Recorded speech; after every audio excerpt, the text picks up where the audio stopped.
Passing ball, my work around here, as I once told Ted Leonsis in the upper deck of the Verizon Center back in 1998, 99, whatever it was, I said, I'm the only guy in Baltimore that will ever care about your hockey team in the media, and I do care, and it's playoff time, and I'm headed off to this guy's homeland, and where he once battled as a member of the Toronto Maple Leafs. But I remember the first time I walked into the locker room at the Capitol Center, and this guy was battling next to Mike Gartner and Rod Langway and Alan Howarth. And he is Craig Laughlin. It is the first time in 25 years I've ever had Locker on the show.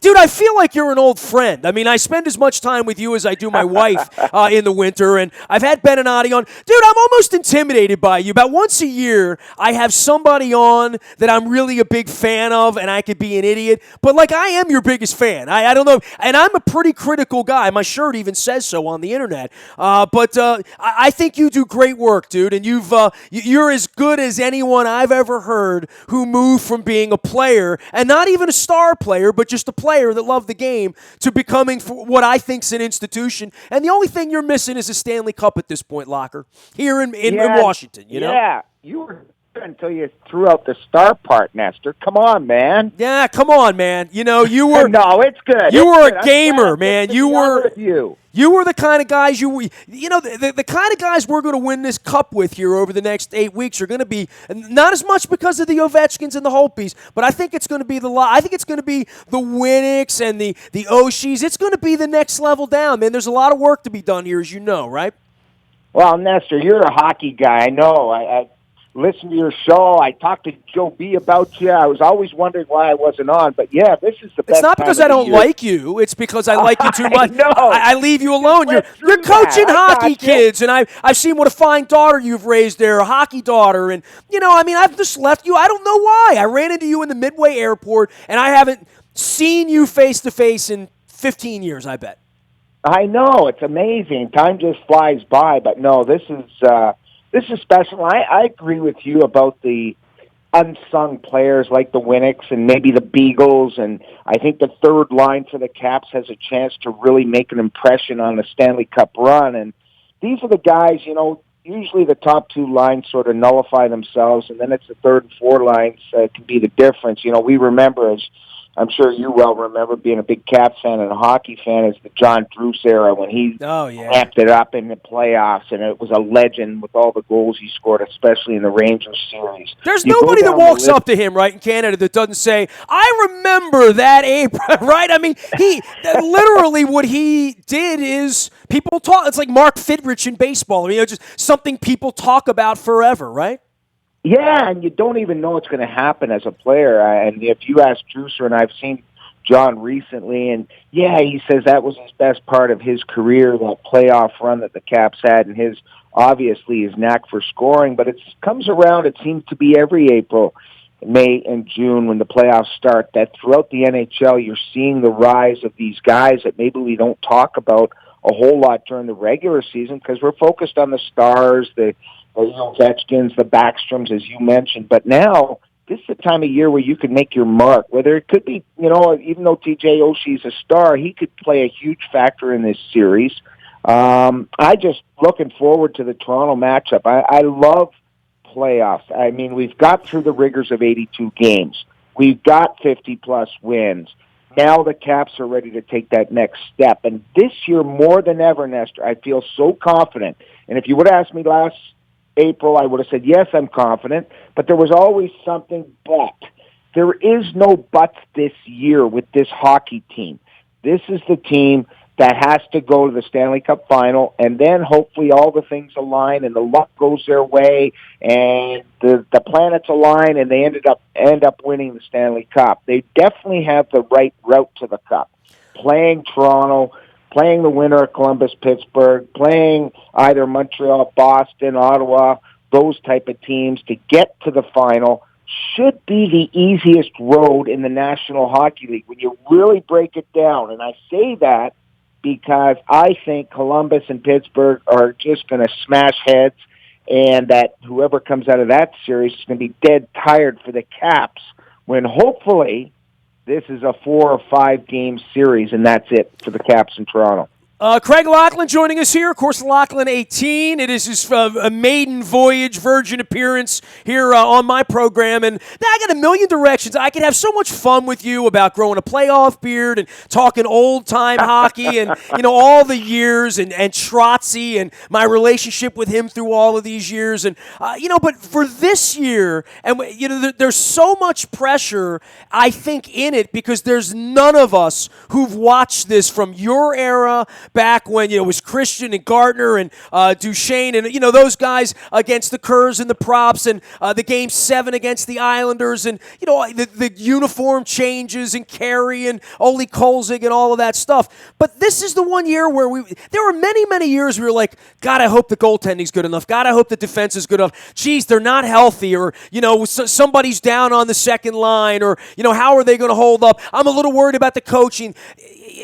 This is one of those years. Even the Shattenkirk edition, it was a little wobbly the first week or two, and they had to kind of figure it out. But McClellan has pushed every single button. And when people who aren't big hockey fans, and Locker, people come out of the woodwork and start, for them, hockey season starts on Thursday, right?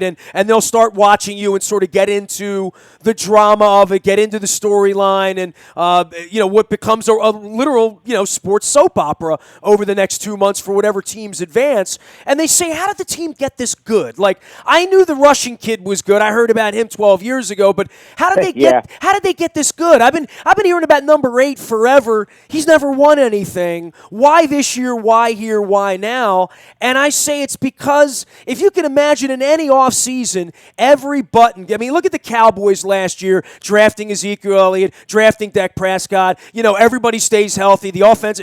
That's how you win 13 games. And the Caps have had 2 years of a lot of that, but every button that's been pushed, every free agent that's been signed, every trade, they've maintained health. Ovechkin's maintained some vitality. But I think beyond it all, if they didn't have Barry Trotz right now, we wouldn't be talking about the team this way.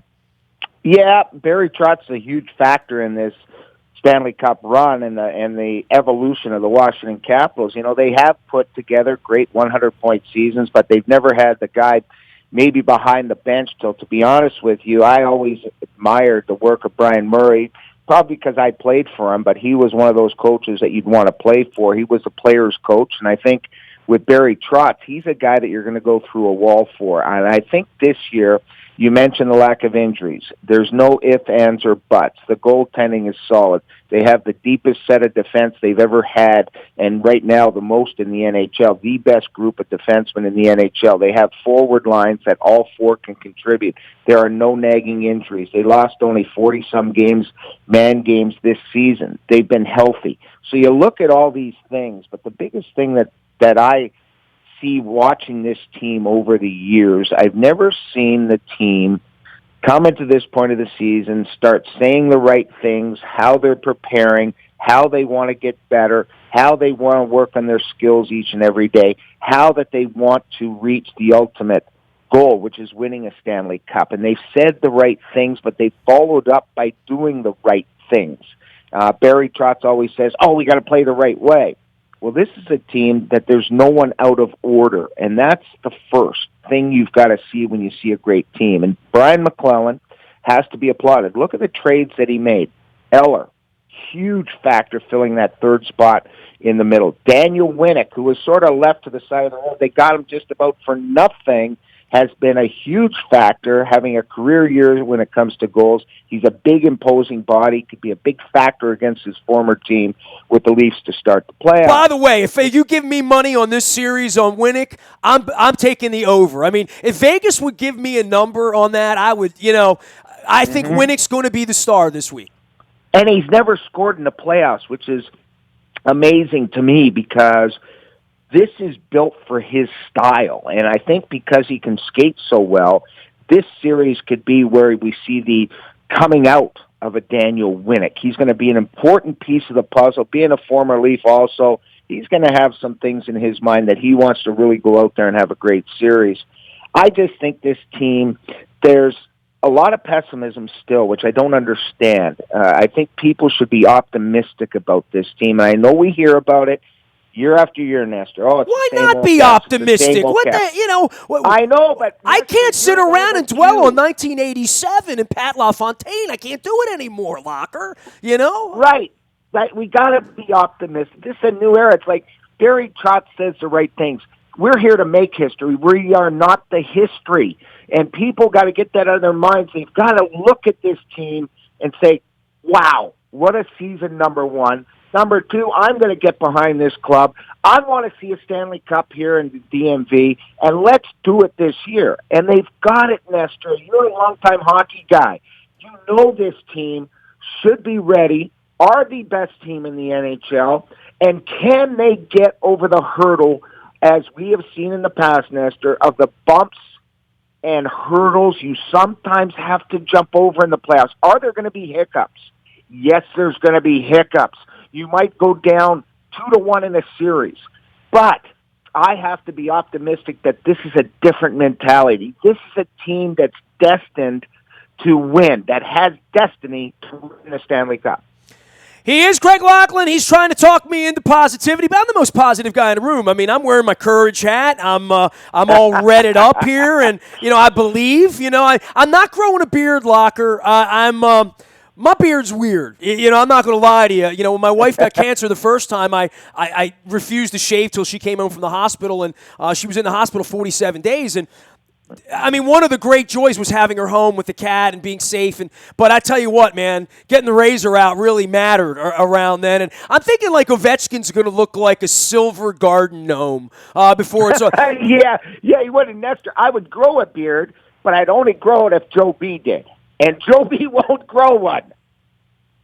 Do you think if you and I put pressure on it, dude? I really don't want to do it. You know what I mean? I don't want to be the guy playing the media bit where we do it because it itches. I mean, I'm not going to lie to you. It itches. When's the last time you had a good full thing going on for yourself? Oh God, it's got to be 15 years ago. I did always grow them. We always grew them in the playoffs.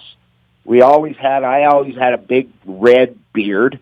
And I think the only reason I went along this time of not growing one is that I always said, Joe B, let's grow the beard. Let's do the playoff thing. And he is adamant he's never going to do that. Now, if you could convince him, I am on board, Nestor. See, for me, it's not as much vanity. I mean, I'm ready. I've done it. I mean, I've absolutely done it. I mean, look, at any point, next week in Toronto, let's say you and me and Joe B get together over a few beverages and you show me around the Hockey Hall of Fame on Tuesday, and maybe I take you to the Red Sox game on Tuesday night. If something were to occur within the relationship where I felt comfortable that, like, I would want to itch, but I'm just not going to look good. But I know, look, Ted is there's a beardathon, right? And this is all for a good cause and stuff, so yeah. I need to read up on the cause a little bit. Probably would have to involve my wife in some way because she'd have to check off on it. We'd have to do something leukemia-related. I don't know. Just think about it, Locker. Just think about it, okay? I'll think about it. I'm in if it happens. Let me say this, too, because over the last couple of weeks, we've had, and I've cleared my whole schedule through June, right? There was a little thought that we were going to do something exotic in early June. I've cleared the schedule. The only exotic thing I want to be doing is going to Chicago or San Jose or Edmonton or wherever, Lord Stanley would take us if we were to get that far. Maybe to Nashville. Wouldn't that be something? But for Toronto, to me, this is special, Locker. I mean, I'm going with you guys on the road next week. I'm going to broadcast from Toronto all week. I've never seen a playoff game in Canada. I didn't make it to Montreal a couple of years ago. I have some regret about that. But my wife's healthy. My schedule's clear. I believe the team's going to win. I got a cheap room by the airport. And I'm headed to Toronto with you guys to get if they let me in your country, okay? I mean, I have a passport. We'll see how it goes. But I'm so fascinated, and I've only been to the ACC once. I saw the Rolling Stones. They're a little band. They travel a little bit. I saw them about 6 years ago up there, and I thought that of all the new rinks I've ever been in, and I'm a little bit of a stadium nerd, as you may know, I thought, man, this place full, breathing down on the ice, that is going to be a hellhole on Monday and Wednesday, and the expectation that they're going to be down 0-2 when we get there, I think even down 0-2, if everything goes perfectly this weekend, I think the first 10 or 15 minutes up there in Canada on Monday night It's going to be one of those things that puts the hair up on the back of my neck. It's going to make me happy I got out of bed and flew to Buffalo and rented a car and drove up there. I'm really expecting a special experience next week in Toronto, in the center of the hockey universe. I'm excited about it. Yeah, it's the mecca of hockey. I really believe that, these rinks in Canada, you look at ACC, you look at the Montreal, their rink, it's all made for hockey. Like even the ACC, even though they have the Raptors in there, it was really made first and foremost for hockey. So, number one, the seats are steep. Number two, it's got a great sound system. It's very loud. I grew up about probably 7 blocks from ACC. I grew up probably about 5 blocks from the old Maple Leaf Gardens. Wow. And tell me, Toronto, stop everything right now. Just tell me about the Maple Leaf Garden. I mean, seriously. I want to hear about it because okay. I had a chance to go the last year, and it was, whatever it was, February, March, and I was like going to do it, and I had a $56 flight. It's one of the few regrets I had that I never saw a game there. I never saw a game at the Northlands Coliseum either, and I had a tour all set up. I was going to go to 30 rinks, and my wife got cancer again. But the Maple Leaf Garden thing, it really eats at me that I never saw Rush there or saw a hockey game there. Well, it was a great facility. My home was probably 4 blocks away. We grew up in downtown Toronto, and we also, my school, Jarvis Collegiate, where I went to high school, I could walk to Maple Leaf Gardens. So I'd often get off the subway to get to my high school, walk across right in front of Maple Leaf Gardens right to my high school. Oh, have you ever done a bit on this? Have you done like a no, television? Never. And dude, you should do that next week, dude. I would love. I would do that with you. I would love. And let me tell you the coolest thing that I did, Nestor. Like I had the chance to play there, and I went there first and foremost because I wanted to have one last chance of playing in front of my family and friends and my sisters and brother, and so that was sort of my swan song, the end of my career. But I wanted to do it in Toronto just because I wanted to play in Maple Leaf Gardens, the weirdest hockey rink ever as far as the ice surface being small. They had weird corners, sort of sharp corners in Toronto, unlike Boston Garden. But Boston Garden was sort of about the same size. It was a very small ice surface compared to normal. It was probably 15 feet shorter and a little less wide. But it was, on a Saturday night, there was nothing more special than going to a game at Maple Leaf Gardens. I had the chance as a young player. I was 13, 14 at the time. Actually, it was 1972. And 72, the Summit Series versus Russia. And my dad sent in an application to get tickets to the Russian game at Maple Leaf Gardens because you'd go in a pool of people, and if they picked out your remember name, they played up at the Spectrum. That team toured and went up to the Spectrum and played the champion Flyers team, the Goons, the Bullies. That was sort of after, though, because that was the NHL. This was Team Canada versus Russia, the Summit Series, the biggest series ever in Canada history when the schools closed down, the city closed down. It was on a Tuesday or Wednesday, and it was that best of 9 series against the Russian. I love you crazy Canadians. They shut the whole country down to play a hockey game. That's what they shut the country down. No wonder. And I got tickets with my dad at the end of Maple Leaf Gardens, and you look right over the net, right where we sat. We were looking at the time. Very few people remember this, but you might. It was when Mahovlich came through, deked 2 Russian defensemen, and beat Tretiak. And I'm sitting right above the goal. And that, that may not be the biggest goal, but it was one of the biggest goals of that 72 Summit Series. And obviously the biggest goal is Paul Henderson, which, by the way, I have in my office in my house because it reminds me every morning about the Canadian win over the Russians in 72, which was, growing up in Toronto, that was huge, the Canada versus Russia. And I know it's 72, so I'm still a teenager. But just being able to go to Maple Leaf Garden, the weird little bunkers they didn't have suites.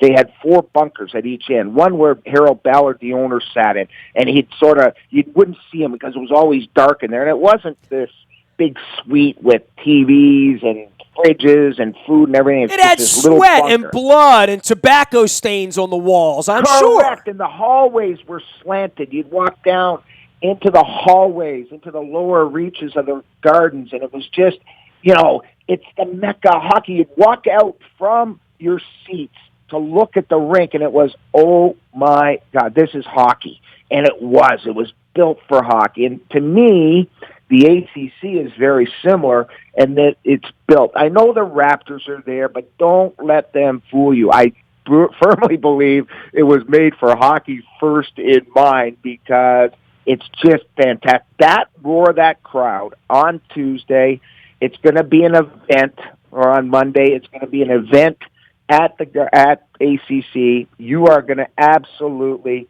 go crazy with the sound that they're going to get when they come on the ice. And you nailed it. You're a hockey guy. The first 10 minutes of that game could tell the story on how the Caps would do in Game 3 and Game 4. Well, you either let them back into a series that you control, or if the thing happens to somehow be 1-1, God forbid, the place will be oiled up even more. But how important it is to the community, what it means to the fans, and how crazy that this kid from the middle of the American desert comes into Toronto like this, the cowboy on the steel horse in the Bon Jovi song.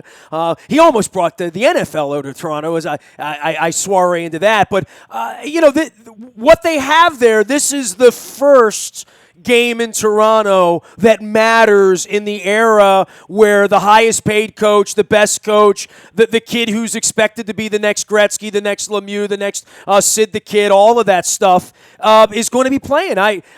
Everything for him in his career starts to get measured right about Tuesday night at 7, right? Yeah, Austin Matthews is quite the phenom. He's a generational player, just like we're fortunate to have the Alex Ovechkins.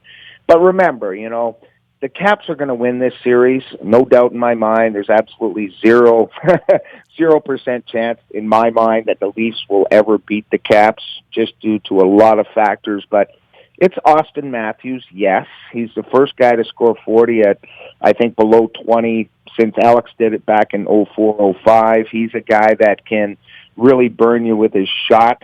He is the future of hockey in Toronto. They've come faster than expected. They really weren't supposed to make the playoffs this year. Even Babcock said, wait for 3 years and we're going to look very similar to the Caps. I liken this team that they look very similar to the Young Guns era of the Caps, the Bruce Boudreau era, where the Caps were rolling up wins, but they couldn't defend well. But you had Green, you had Ovi, you had Backstrom, you had all these guys stepping in, but they were still young and inexperienced. And I think this is a carbon copy of them, with an Austin Matthews being the Alex Ovechkins. Remember, I point this out to a lot of people, and everyone's writing about it now, is that, it took Yzerman, I think, 14 seasons or whatever it was to win his first cup, and now you have Alex in 12 seasons. So this is the perfect time to capture it, because we know, Nestor, next year, there is really no next year. It's going to be torn down. The Caps have a lot of issues when it comes to cap management, that they're going to have to secure players. And it's what happens when you win a couple of President's Trophies, right? I mean, they literally they have too many good players. Yeah, absolutely, and that's why this next 8 weeks. You speak with such conviction about this, Locker. You know what I mean? Like you have a picture of Trotz and Ovechkin on the ice drinking out of the Stanley Cup, right?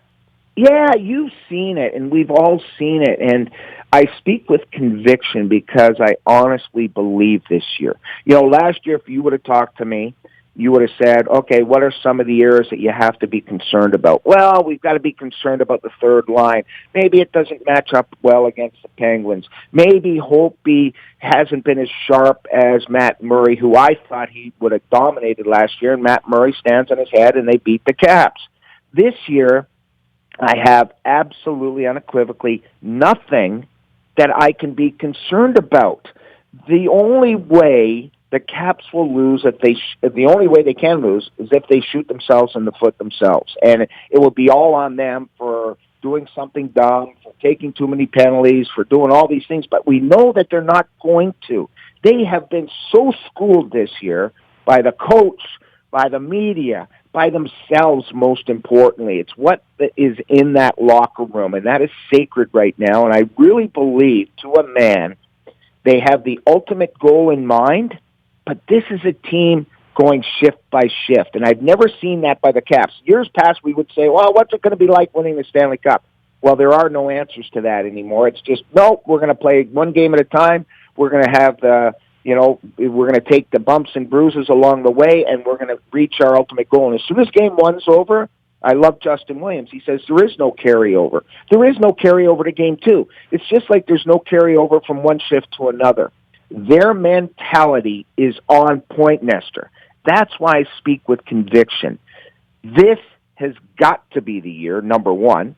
And number two, I believe it's going to be the year because all the things are lining up properly. And when you have that, you look around all the major sports, whether it be football, basketball, hockey, baseball, when things align, good things happen. Look at all the guys on this year's team that had career years. What is there, 11 or 12 guys have had career years. You've had another 40-win season from Holtby.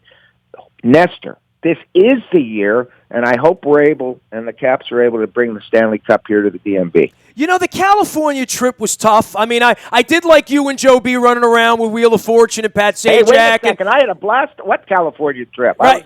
I was on vacation. Yeah, but so was the team, unfortunately, that weekend. And, we had Trotzy come out a week after that. So it was literally they had gotten back I saw it.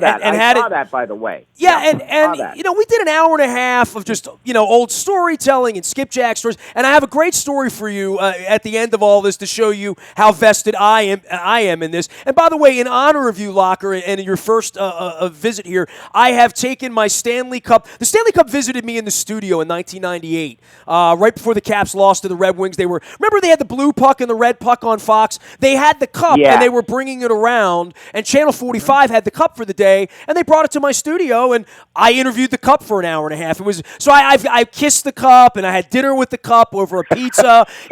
So I literally have had the cup for a night, but it wasn't like having the cup, you know what I mean? So, right. But I had Trotzy out, and the California trip at that point, he wanted to, use it as a life lesson, and I think a month later, those guys remember that flight home. I can't imagine 6 hours in the air after getting your asses kicked that thoroughly when you have the conviction and believe you're the best team on the planet. I would think it's embarrassing at that point, and I think that they picked something up from that.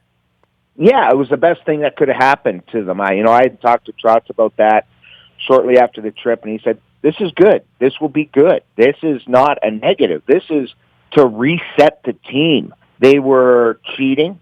Barry Trotz's famous quote is, we're playing, you can't be cheating. You've got to take the cheat out of your game. And they were cheating a lot in California, and they just sort of thought they'd go in there to California and roll over the teams they were playing out there, and that didn't happen. I thought it was a good wake-up call. It was a perfect time for the season to happen. Then they come out of that. They have a tough game right away. They win. They keep rolling. Now they finish off the season in the last 14 games dynamite compared to last year where they sort of limped in. They had nothing to play for. And it's really hard, as you know, to turn on the switch. You look at teams like Columbus, for example. They come down the stretch. I think they win one of their last 8. They're limping into the playoffs. And it's harder said than done to automatically, let's go back to the way we were playing during our 15-game win streak. It just doesn't happen, Nestor. You know that. I know that. And that's why, that Pittsburgh-Columbus series could go either way. I still think Columbus is going to come out of that with the win. I just believe that road trip, and you said, as Barry Trotz said to you, he is more like a dad to a lot of these players. He speaks words of wisdom to them. He treats them like athletes. They don't want to let him down. You know what I mean? Right, exactly. Literally, right? And I want to go out and run through the wall. Just like when I had Brian Murray as my coach, I would do anything for Brian Murray, and we all would, whether you play one shift, 2 shifts. Would I be pissed off at him that I didn't play more? Absolutely. But at the end of the day, you would go through the wall for that guy. And I think Barry Trotz's communication is so important. That's why there's so many young coaches in the NHL and NFL and all that, because they communicate more about life stuff, about, hey, man, how you doing today? He talks to everybody. What's impressive, Nestor, you watch him in a pregame skate day of the game, he just about touches everybody, goes to everybody, stops, says, hey, let's have a good game tonight, or, I want to see you shoot that puck more tonight. He will go around, tap them on the shin pads, tap them on the butt, talk to them, so that they know he's got their back too. And it's effortless for him. Huge. You know what I mean? Like, I am so jaded on him, right? So, I mean, I can't even talk to you about him with a straight face because, I mean, for 15 years in Nashville, I would fly down there 3 times a year and have a beer, have a talk, watch a game, do the fang fingers. I've got a closet full of Predator stuff, right? So, literally, I mean, locker, it's 5 feet from my left arm on the video camera that I could pull out of my, that ugly mustard jersey. He made me one of those. He made me a jersey with my name on it. So I mean, this is where I go with Trotzy. When's the first time you met him? I mean, I ask that of everyone because it feels like when I'm around the Capitals, and I call it a family, and I'm not a member of the Capitals family, but I'm on the extended, outside of watching how it's always the same people. When I'm down there, everybody knows everybody. But Trotz is one of those guys that always had a red bloodline going back to Murray and Brian and Dougie McLean and certainly everything that Jack Button represented for Barry Trotz, who touched you. I mean, everybody's touched Poyle. That tree, that family tree there. It's incredible that it leads back to Trotz because I know you know him as a young man, right?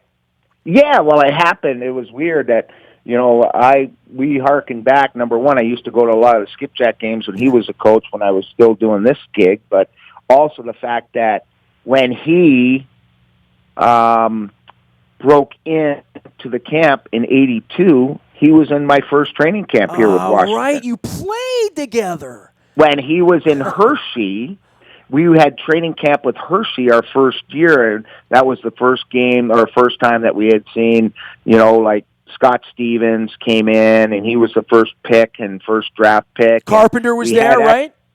Who was that? Carpenter was there, yes? Absolutely, all those guys. Yeah. And it was our first year of training camp and first really full year when Brian Murray took over. He sort of took over at the start of the previous year, but now this was their first year.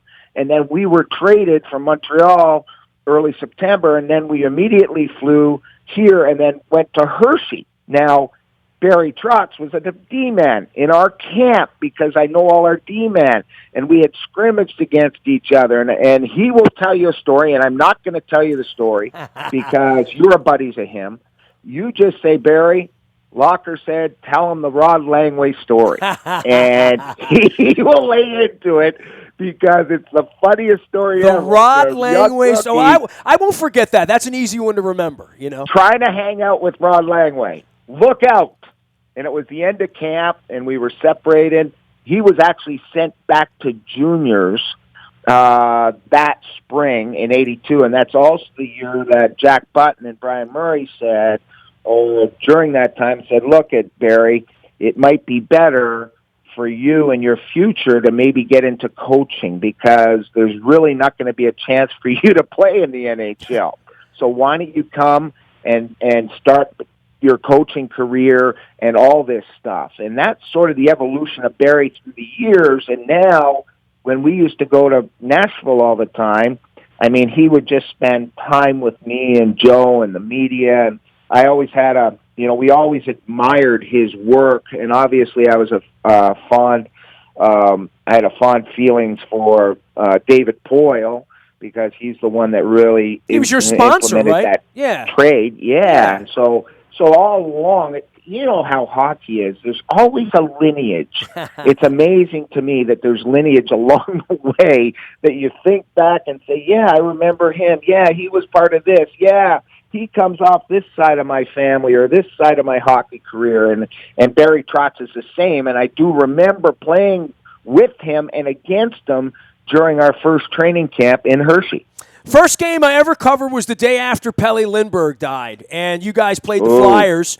And, I was 16 years old and, had a press pass covering the game for the News American. I met Ed Frankovic that night, who's been covering, the team for a decade for us and is going to be down at the rink all week. It is amazing. And I remember you being in the locker room, and I said, who's that gamer guy with the funny voice? And here we are. And, you have one of the most unique voices for television or radio. There's no doubt who you are. I get that all the time. Sometimes I'm in a crowded place and people people hear my voice and they're like, you have a unique voice, that Dundalk thing that I have going on. But I got to tell you this Trotz story, right? Because I want to share it with you because this is my link to the Cup. Because I have had dinner with the Cup one time. It was 20 years ago. I have pictures and everything. But, for Trotzy, we would always talk about him winning down in Nashville. And, of course, he was there for a decade and a half. And he tells me the story about Tom Ebright, who was very near and dear to me. I remember driving in Tom Ebright's man-made car. It wasn't like a Ford or a Chevy. It was or a Toyota. It was like it was like a DeLorean. He had it made, And he drove me down to Piney Orchard, and he had such a passion for the game. He was married to a Dundalk woman, Joyce, who I also bonded with through our Dundalkiness and our love of hockey together, and all 1,200 of us who used to support the Skipjacks. God rest all of us. And I still have my Steve Seftel jersey, by the way. That's the jersey I got it. So, so Trotzy got a bottle of champagne when he won the second Cup in Maine that should have been the Baltimore second Cup that we never had here. And Trotzy got a bottle from Ebright, and Tom said to him, drink this when you win the Stanley Cup. So Trotzy has that bottle of Cook's $4 champagne since 1994, 5, whatever it was. It's in a storage locker in Nashville. We're only allowed to summon it if we get to the finals. And he's going to bring that bottle of champagne along with the chalice up the Parkway here to Baltimore, and we're going to have some sort of crazed, not Claude Lemieux-like, but something respectful with the chalice that's going to involve the champagne of Tom Ebright and the Baltimore Skipjacks. So there. Well, I'm joining in. I'm going to be following that up the highway. Well, I'm just telling you, that's my skin in the game, right? So how bad do I want the cut? That's how bad. So there's a part of me that if I'm ever going to do it, I probably should have that ugly silver beard, and you and me and Joe B out of probably, and find 5 other people that have refused to do it and are only doing it believing that we're going to win the Cup. Correct. You have to have full conviction on this. Because I've only done it one other time, and it was about my wife's cancer, so it was legitimate. So if I'm going to ever do it again, maybe now is the time, right? Maybe. Yeah. All right, man. Well, I love you, Craig Laughlin, and I'm sorry I've never had you on the show over 25 years. Yeah, this is great. It feels like therapy. You told me before. I feel like it was cathartic. I mean, it really was, for me at least. I hope you enjoyed it half as much as I did. Thanks for the time. I love it, Nestor. And, appreciate it, buddy. Hopefully this is a long, long road here, but I believe, and you believe, and we believe, and I'm crossing my fingers, Locker. That's all I'm doing, okay? Okay, buddy. Tell me about your camps. Tell me about your camps real quick, because I always see you plugging them. I want you to plug it. Yeah, we're hockey.com. You can check out all our camps. It's just a great thing for the kids to have a lot of fun in the summer months, and we really train them. I mean, it's fun. It's in a cool environment. We train kids from probably 12 and up to try to get better, number one, to be better people. We teach a lot of leadership. We teach a lot of on-ice skills, off-ice skill, team building stuff, and to me, it's second to none. We're at the Gardens Ice House in Laurel, Maryland, and it's one of my passions. Hockey obviously is my life, but teaching young kids and teaching them the ups and downs of sports and hockey and how you get better as an athlete and a person is near and dear to my heart. And that's the type of values we try to implement with all our kids that we have in the summer. And we usually have 75 to 100 kids that are dedicated, that are hockey fanatics, and that's what we're looking for. We're looking for kids that really want to make a difference in the world, in their hockey careers, their college careers. We want to help them move along, and so it gives me something to do. Hopefully this year, we start in June, but I'm hoping that I'll have somebody else start it for me, and that we're going to be in that Stanley Cup run. All right, I'm going to have your daughter on the program. It's with your permission, of course. I told Joe B. You got it. Yeah, I'm going to have her on for half an hour and go toe to toe with her on some hockey because I love watching her too. And I just think the broadcasts are great. I tell all you guys that all the time. And I'm not here to smooch any buck because I don't need to do that. But then I see the baseball broadcast where there's no criticism. There's no, you have no problem being critical when the Capitals don't play well. And I would tell you that's the reason I love the broadcast because I feel the honesty and the passion that comes through with it. I'll see you next week, man. Thanks for coming on. All right, buddy. See you, Nestor. Craig Laughlin, I've never bugged him in 25 years, and 38 minutes later, we're sitting here talking about things I don't even break. It reminds me of doing old-time radio. I'm getting fired up. It's hockey season. I'm even thinking of just broadcasting from Toronto around the clock when there's not hockey. Just do some sort of beardathon, marathon. I don't know. What the hell else am I going to do in Toronto? Hang out with Greg Zahn, hopefully. Blue Jays are there. Okay, Blue Jays. Maple Leafs. A pretty big week in Toronto next week. I'm excited about it. I'm excited about the Caps' chances, and I'm excited that Craig Laughlin took some time to come on and reminisce a little bit. Those Maple Leaf Guard stories, that's I always wanted to see Rush there, Probably the exit stage left video back in 81 from the Forum in Montreal. I wonder why they didn't shoot that in Toronto. I'm going to have to ask Getty that when I stalk him next week. WNST.net is the place to find all of our stuff. The Buy a Toyota Audio Vault is there 24 hours a day from anywhere in the world on your mobile device. Just download the TuneIn Radio app. We do come in crystal clear from anywhere in the world. The morning newspaper ships to your email inbox, 7 a.m. It's all brought to you by Planet Fitness and PlanetFitness.com. $10 a month to get in the best shape of your life. And as you learned this week, 80 degrees comes quickly during the era of global warming, right? Get in shape. Get out to Planet Fitness and PlanetOfTriumphs.com. That's another place to get some great inspiration. If the Caps aren't inspirational enough, if the Orioles' 4-game winning streak to start the season, it was going well there for a little while. We'll see how it goes. Nasty at WNST.net finds me. Facebook, Twitter, LinkedIn, Snapchat, Instagram, streaming live on Facebook as well as our YouTube WNSTV channel. We are WNST.net, AM 1570 at WNST Towson, Baltimore, and we never stop talking Baltimore sports.